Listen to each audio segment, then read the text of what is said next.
Once Upon a Mulberry Field. Written by C.L. Hoang. Narration by Monty.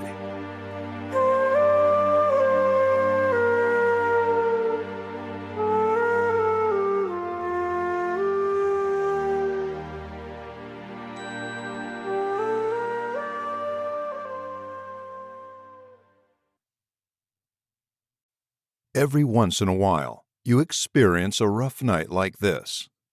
In the dead of night, you rise from deep sleep, not jolted awake by a terrifying nightmare, but rather emerging softly from the mist of your dreams. Straddling the fault line between reality and the subconscious world, you wander space and time, reconnecting with people and places of your past. When you least suspect it, a magical door opens on a treacherous landing that lures you down a trail best left unexplored, one that trespasses on secret dead ends strewn with pieces of your own broken heart and shattered dreams from days gone by. Trapped in this time warp, an unwitting prisoner of the past, you find yourself sinking in the quicksand of nostalgia and regret, reliving heartaches and disenchantments of younger years. I am wading through this waking nightmare as I bend to pick up the innocuous-looking letter from the floor. With just a few written words, the bottle has been shattered and the genie set free, and with it, years of suppression and denial. Old memories shut away for decades are tumbling forth faster than I can catch my breath. His handwriting has looked unfamiliar because we ceased corresponding ages ago. Yet I can still recall his voice, even his rare laughter, as if we had parted ways only yesterday. And burned forever in my mind is a clear picture of his face, surrounded by other young faces, some more grubby or weary than others, but all still glowing with youthful vitality and innocence. It was another lifetime, another country. Sunday, August 22, 1999.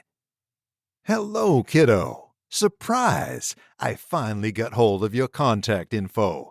Just so happens I'm in town this week, so I thought I'd take my chances and look you up in person. Lousy timing as always. No one answered the phone or the door. Acquaintance from Vietnam would like to speak with you. If or when you get this, call me at the hotel and we'll make arrangements to swing by again. Hope to hear from you soon. Dean Hunter. It's not unlike Dean Hunter to be laconic in his message, which reads more like a riddle to me. Yet his cryptic intimation has torn open a forbidden past, one I have attempted, clearly in vain, to put behind me. An acquaintance from Vietnam. Can it possibly be her?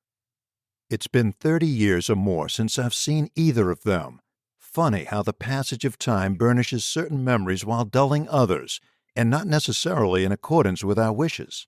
As diligently as I've strived to keep that compartment of my life clasped shut, my subconscious mind sometimes escapes and tiptoes back. In my half-awakened dream she returns, frozen in time, looking the same as she did that afternoon, forever captive to her grief. This lovely ghost I struggled all these years to bury. Has she now returned among the living?